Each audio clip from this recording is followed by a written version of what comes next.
Hello student, कैसे हैं आप लोग। कल हमने जाना नॉर्मल प्रोबेबिलिटी जो कर्व होता है उसकी विशेषताओं के बारे में। उसकी जो कुछ शेष विशेषताएं हैं उनका जिक्र आज मैं करने जा रहा हूं। तो आपने नॉर्मल प्रोबेबिलिटी कर्व के बारे में जाना, वो एक प्रकार का मैथमेटिकल कर्व, आइडियल कर्व है और उसकी आकृति भी आपने जानी। बेल शेप्ड वो होता है, बाइलेटरल सिमेट्रिकली वो होता है। यूनिमॉडल भी मैंने कल बताया, उसकी एक विशेषता है। और मीजोक्रिटिक वो होता है। तो ये सारी विशेषताएं उसकी शेप से रिलेटेड थी। आज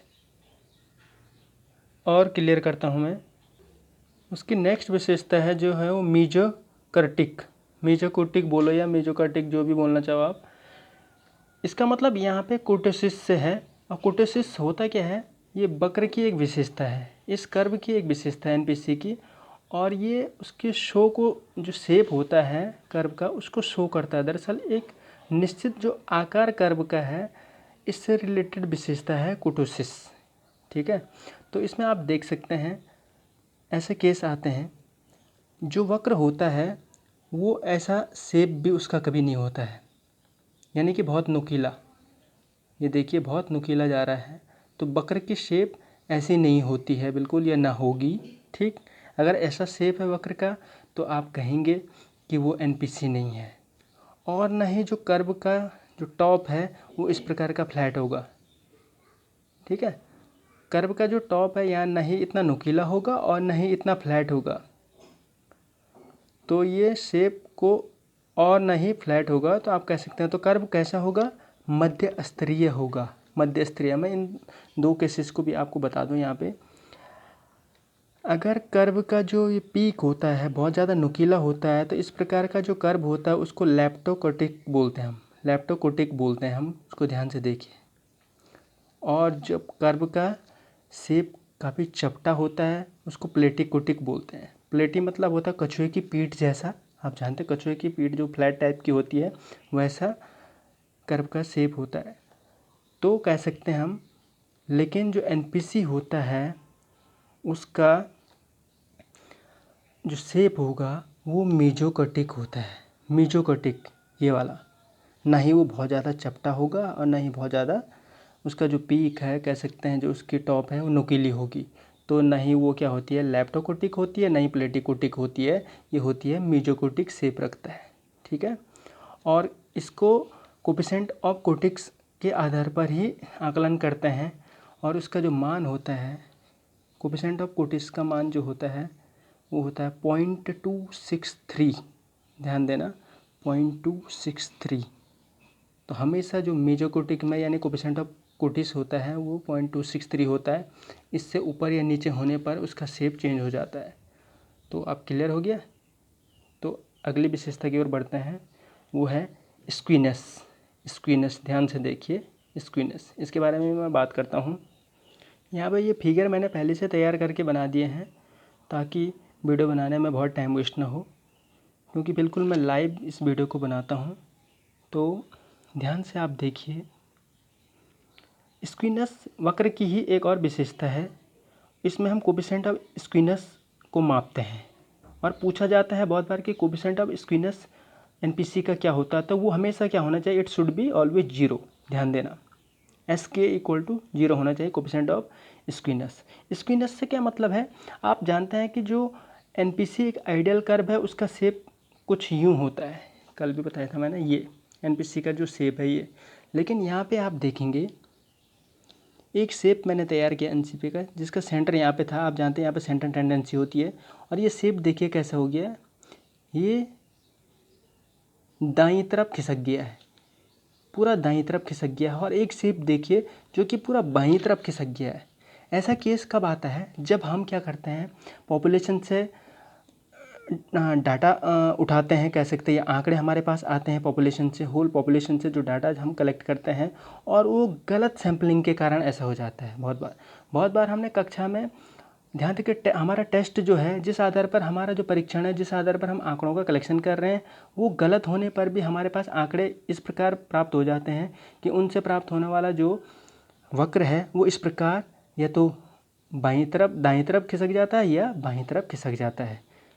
आप समझ सकते हैं। मैं एक उदाहरण की तरफ आपको समझा दूं, जैसे कि पेपर बहुत सरल बना दिया हमने, और एक बहुत सरल पेपर है, उसके आधार पर हमने बहुत सारे बच्चों का परीक्षण किया, तो आप जानेंगे कि ज़्यादा से ज़्यादा बच्चों के ज़्यादा ही नंबर आएंगे, तो आंकड़ा इस तरफ खिसक जाएगा, तो शेप भी इस प्रकार प्राप्त होगा। और अगर पेपर बहुत ही कठिन बना दिया, अति से ज़्यादा कठिन बना दिया, तो क्या होगा कि अधिकतर बच्चे क्या होंगे, बहुत कम मार्क्स से पास होंगे कह सकते हैं, तो उनका आंकड़ा कुछ ऐसे हो जाएगा। समझ गए। तो इस प्रकार के दाईं तरफ जब खिसकता है तो इसको नेगेटिवली स्क्वीड बोलते हैं, और जब कर्व बाईं तरफ खिसक जाता है, एक ज़्यादा तरफ झुक जाता है बाईं तरफ, तो उसको पॉजिटिवली स्क्वीड बोलते हैं। ध्यान देना, ठीक है। तो ये चीज़ आई। तो यहाँ पे लिखा भी मैंने, डाटा यदि राइट हैंड साइड में चला जाता है तो उसको नेगेटिवली स्क्वीड कहते हैं। नेगेटिवली स्क्वीड कहते हैं राइट हैंड साइड का। हाँ सॉरी, थोड़ा यहाँ पे गलत हो गया है। ये कह सकते हैं ये पॉजिटिवली स्क्वीड होगा, इधर नेगेटिवली स्क्वीड होगा। तो दाईं तरफ जाने पर आप नेगेटिवली स्क्वीड हो जाएगा और बाईं तरफ जाने पे पॉजिटिवली स्क्वीड होगा। तो इसको ध्यान से आप समझिए, ठीक है।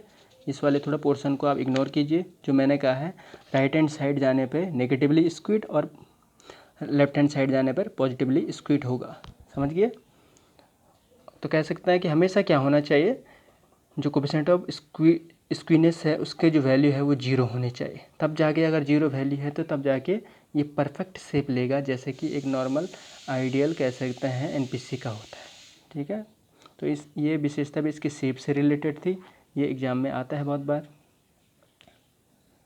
तो एनपीसी को ना ही पॉजिटिवली स्क्वीड होना चाहिए और ना ही नेगेटिवली स्क्वीड होना चाहिए, इसे 0 होना चाहिए। तो नेक्स्ट विशेषता देखते हैं। अब मैं डिस्कस करने जा रहा हूँ इसकी एक और विशेषता, और जो बहुत इंपॉर्टेंट है, ध्यान देना। ये क्वेश्चन बहुत बार पूछा जाता है, बीएड में पूछे या ना पूछे, लेकिन आगे जो इस क्षेत्र में कुछ करना चाह रहा है या एग्ज़ाम देना चाह रहा है, एमएड करना चाह रहा है या कुछ कम्पिटेटिव एग्ज़ाम है उससे रिलेटेड, इससे रिलेटेड क्वेश्चन बहुत बार आते हैं। किसी को किसी भी विषय में रिसर्च करनी है तो रिसर्च के दौरान रिसर्च मेथोडोलॉजी में ये चीज़ आनी चाहिए आपको, तब जाके आप बेहतर रिसर्च कर सकते हैं। तो ध्यान से देखिए, एरिया अंडर एनपीसी, एरिया यानी कि इसके क्षेत्रफल से रिलेटेड ये विशेषता है, और ये खुद में एक क्वेश्चन भी आता है, क्षेत्रफल क्या होता है एनपीसी का। तो देखिए ध्यान से, मैंने ये पहले से तैयार कर दिया है। एनपीसी कुछ इस प्रकार होता है। आपने अभी तक देखा था कि एक कर्व के रूप में आप देखते थे, अभी तक आप देख रहे होंगे यहाँ पे बहुत सारे मैंने अंक लिखे हैं। तो मैं बता दूँ, इसमें विचलन की बात होती है, डिविशन। जो आंकड़े होते हैं हमेशा वो मीन से दोनों तरफ फैले हुए होते हैं, ठीक है। आंकड़े मीन से कितने फैले हुए होते हैं, दाईं तरफ और बाईं तरफ, ये वेरिएबिलिटी होती है। आप वेरिएबिलिटी तो जानते हैं, आप जानते हैं वेरिएबिलिटी ज्ञात करने के लिए हम बहुत सारी विधियाँ यूज करते हैं, खासतौर पर जैसे कि रेंज मेथड यूज करते हैं, हम मीन डिवीजन करते हैं, स्टैंडर्ड डिवीजन करते हैं, एसडी। तो यहाँ पे एसडी से ही हम क्या करते हैं, मीन का कैलकुलेट करते हैं स्टैंडर्ड डिवीजन के थ्रू, ठीक है। अब देखिए ध्यान से, आप जानते हैं कि ये ग्राफ हमेशा एक्स और वाई एक्सिस पे बनता है, ये वाई एक्सिस, ये एक्सिस, ये ओ। तो ग्राफ यहाँ पे बना है एनपीसी। तो जो इसका जो मैंने बताया था, इसके बीच जो सेंटर में होता है वो सेंटर टेंडेंसी ऑफ मीन यहाँ पे होती है। यहाँ पे तीनों केंद्र प्रवृत्ति के जो माप होती हैं वो यहाँ पे होती हैं और तीनों बराबर होती हैं। तो यहाँ पे मीन हम लिख दिया है। तो जो ये मीन होता है हमेशा इंटरसेक्ट करता है किसको, कर्व को, और बायलैटरल सिमेट्रिकल होता है। आप जानते कि उतना ही हिस्सा इधर होता है, उतना ही बाईं तरफ होता है।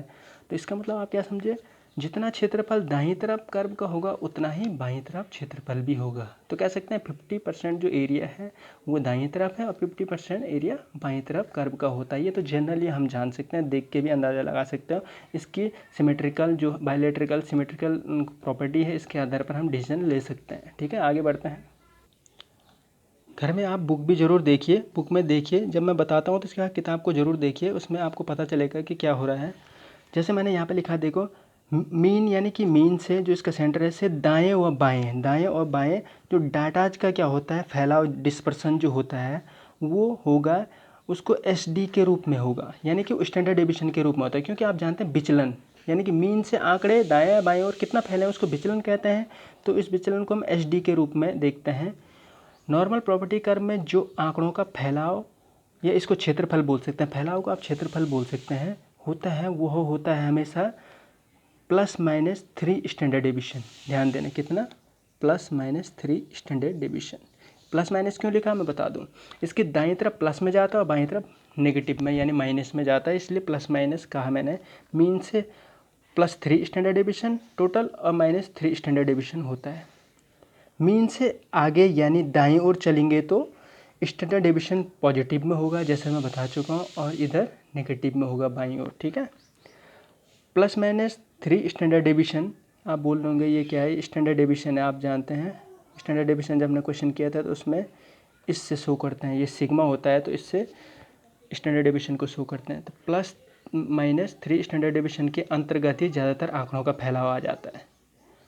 तो कहने का तात्पर्य ये है +-3 स्टैंडर्ड डेविएशन के अंतर्गत ही ज़्यादातर जो एनपीसी का क्या होता है एरिया है वो कवर हो जाता है।